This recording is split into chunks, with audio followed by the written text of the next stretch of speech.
Kilala ang personalidad na una dahil talaga nga namang pasikat ito. Maambisyon, sobra-sobra ang hangarin sa buhay. Sikat siya, o sabihin na nating nagpapasikat nga siya. Ayon sa barahang ito, magkakaroon siya ng problema sa pakikipag-usap. Dahil nga nasa Mercury retrograde na tayo, lalong lalaki ang hidwaan niya at ng kadugo niya. Magtatalo sila at gusto niyang siya ang masusunod dahil nga may hawak siya na ikasisira ng kadugo niya. At tatamaan din ang iba pang tao na nakapaligid sa kanila. Lilitaw na ginamit niya ang mga ito, kaya lang hindi naman siya mangmang para hindi proteksyonan ang kanyang sarili. Sa ngayon, magulo na ang kanyang isip. Akala niya na kaya niya ang lahat. Lalo siyang magiging maramdamin. May mga lalayo pa nga ang kalooban sa kanya. May iba na kukunin lang ang ipinangako, pero tatalikuran siya. Dahil wala naman talagang may gusto sa kanya, o kaya yung sasabihin nating nagtitiwala sa kanya. Kumbaga sa barko, kanya-kanya na ang ligtas na magaganap. Kadiliman ang kanyang hinaharap, lalo na sa 2025. Lalabas ang totoo niyang ugali. Magiging mainitin ang ulo at maghihiganti dahil hindi na masusunod at hindi na rin siya susundin. Kaya bigati ang haharapin niya. Ganun talaga kapag sa simula pa lamang ay gahaman ka na.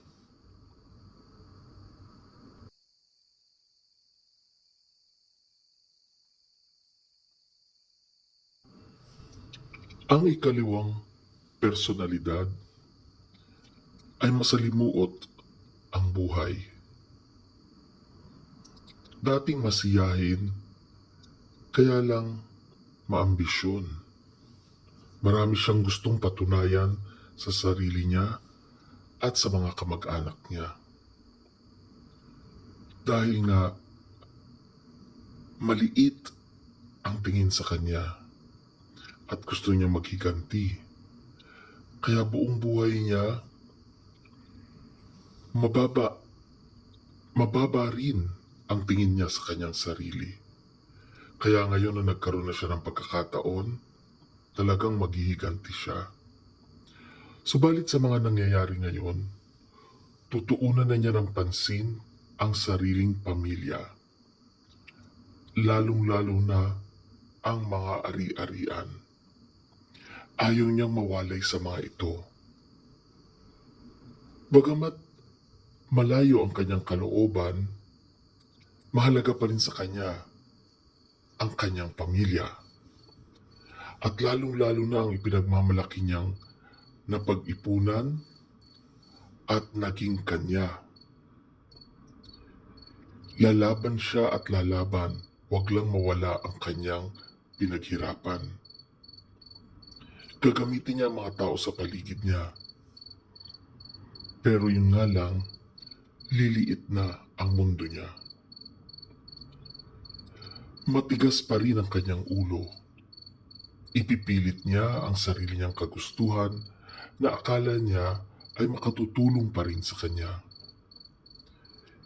Kinatatakutan na siya ng iba.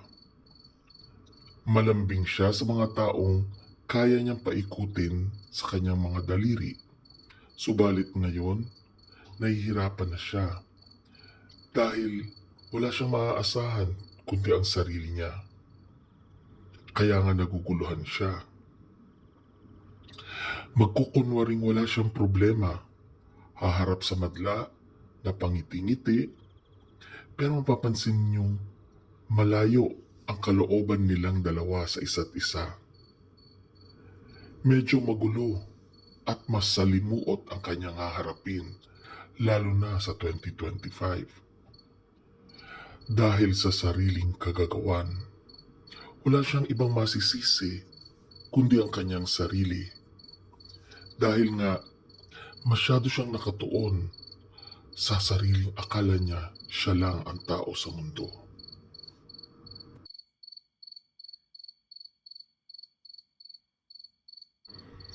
Ang ikatlong personalidad ay talagang kawawa. Simulat sa pulpa lamang, matigas na ang kanyang ulo. Hindi siya sumusunod. May sarili siyang mundo. Siya yung tinatawag nating hindi na umangat sa mundo ng puro layaw. Talagang problema siya, pero umasa pa rin sa kanya na magbabago. Kaya lang hindi siya nagbago. Lumalabas at lumalabas ang totoo niyang katauhan. Ngayon, nasa sukdulan na ang kanyang magiging problema. Lalaban siya, pero hindi rin niya alam kung paano siya lalaban. Dahil nga para siyang batang musmos. Aasang may tutulong sa kanya galing sa labas, kaya lang wala nang darating. Yung mga inaakala niyang masasandigan niya, ay wala rin namang pakialam sa kanya. Kaya magiging mag-isa siya. Maski nga sa sariling pamilya, malayo ang kalooban nila sa isa't isa. Kumbaga, ang umiikot lamang ay pera. Walang pakialamanan, basta't mabubuhay kayo nang wala kayong kakailanganin dahil binigay namin sa inyo ang lahat. Maliban na lang sa moralidad. Lalabas din ang totoong ugali na mahahaluan ng kaguluhan ng isipan. Hindi na magtutugma ang kanyang ikinikilos sa kanyang nasa isip. Dahil nga lagi siyang umaasa sa mga taong nasa paligid na akala niya ay natutulungan siya. Kaya lang dahil nga matigas ang ulo niya, mali-mali ang kanyang mga sinasabi sa kanyang ginagawa. Hahanap siya ng malulusutan o masisisi sa ngayon. Subalit lilitaw lang na siya ay katawa-tawa dahil wala ngang tutulong na sa kanya. Malungkot ang kanyang haharapin. Lalo siyang sisiksik sa mundo na lumiliit. At lalo pa siyang mahihirapan kapag ang pinakamamahal niya ay mawawala sa kanyang buhay. Ito lang ang tanging nagbibigay sa kanya ng kalakasan, kaya lang matigas nga ang kanyang ulo. Iiyak siya ng matindi.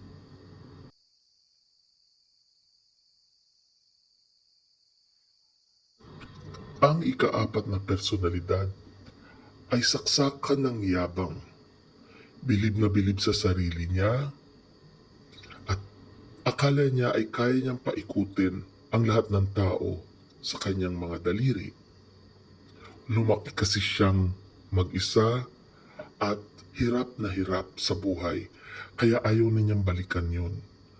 Lahat ng pwedeng pagkakitaan ay gagawin niya, kaya mabuti yon o masama. Kaya lang, ngayon ay nahihirapan na siya. Malapit na siyang mamahinga. Totoo, hirap na siya ang kanyang katawan at naghahanap pa rin siya ng solusyon. Pero wala. Iiwanan na siya dahil nga may mas matindi pang problema hinaharap ang dating nag-aaruga sa kanya. Ginagamit lang siya, pero mautak siya. Ginagamit din naman niya sila. Yun nga lang, walang pakialaman na. Ayaw na ring magpakita itong taong ito dahil nag-iba na ang kanyang hitsura. Naghahanap siya ng kalinga pero wala nang tutulong pa sa kanya. Maski ang limpak-limpak niyang salapi ay wala na ring silbi. Wala namang pagkukulang sa kanya ang mga taong inakala niyang tutulong sa kanya dahil pera lang naman ang katapat. Nakuha na niya ang gusto niya, tapos ang usapan. Magiging malungkutin siya lalo at mapag-isa, lalo na sa 2025. Maaari pa nga humantong ito sa kasiraan ng isipan dahil nga kung ano-ano ang kanyang kakapitan, humaba lang ang buhay. Kaya lang hanggang doon na lang. Kaya yung mga dati niyang kaibigan, hindi na rin niya maaasahan dahil wala nang lalapit sa kanya.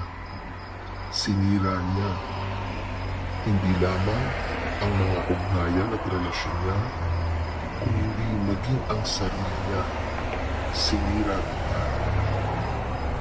Malayo nga siya sa kanyang sariling pamilya. Sa ibang tao pa kaya?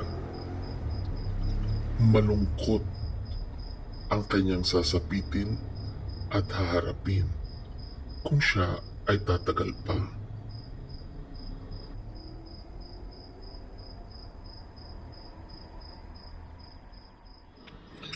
Ang huling personalidad na ito ay nanggaling din sa hirap at masalimuot na buhay. Ibang lugar, nakaranas o nakatamasa ng kaunting karangyaan. Maayos na sana ang kanyang buhay. Kaya lang, ngayon, nasa alapaap na muli ang kanyang isipan. Naghahanap kasi siya ng kasagutan sa inihain sa kanya. Pera ang nagpabago sa kanya. Maganda kasi ang pangako na hindi niya nakuha sa dati. Umasa siya, pero wala. At dahil kailangan niya ang pera, madali siyang mabubuyo. Hindi talaga prinsipyo ang ipinaglalaban niya. Wala siyang prinsipyo, wala siya noon. Matindi ang pangangailangan niya sa buhay dahil maraming umaasa sa kanya. Nagbago siya ng binalingan dahil ginusto niya. Ngayon, nagmamatigas pa rin siya. Dahil nga, hindi niya kayang tanggapin ang haharapin niyang kahihiyan. Ang dating inaawit-awitan niya at sinasama-samahan, ngayon ay tinalikuran na niya at sinisiraan pa. Wala namang makikinig na sa kanya. Pagtatawanan na lamang siya. Kakailanganin niya magmalinis dahil bumalik na siya sa dating gawi. Paunti-unti nga lang dahil hinahanap-hanap pa rin ang kanyang katawan. Yan din ang pinagkukunan niya ng panandaliang aliw dahil nga sa edad niya, wala na rin siya maaasahan kundi sarili niya. Nagtatapang-tapangan lang siya pero malungkot. Malungkot talaga ang kanyang buhay. Kaya nga magulo ang kanyang isipan. Pero akala niya, matino pa rin siya mag-isip. Napakalayo niyan sa katotohanan. Hindi talaga siya nag-iisip. Basta't itapat mo lang ang pera sa kanya, kukunin niya, kakagat siya. Kahit anong ipagawa mo sa kanya, gagawin niya. Basta't tama ang presyo. Yan ang buhay niya. Kung saan meron, doon siya. Nakakaawa siya. Kaya lang ginusto niya yan. Babalik din naman sa kanya yan. Dahil pag nawala na yung pera, wala na rin siya.